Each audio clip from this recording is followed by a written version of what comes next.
Seorang ibu-ibu menjadi sorotan karena celana yang dikenakannya. Bahkan sosok dirinya direkam dan viral di media sosial. Salah satunya diunggah akun Instagram @bangvenda Jumat 7 Januari 2022.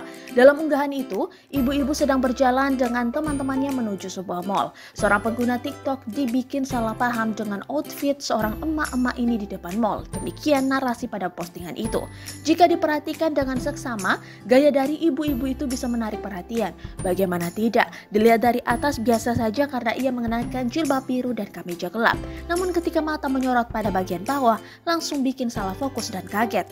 Pasalnya, celana ibu-ibu ketat itu dengan warna yang mirip dengan warna kulit sehingga terlihat tak memakai celana, tulis kembali akun tersebut. Warganet pun berbondong-bondong memberikan komentar pada postingan ini.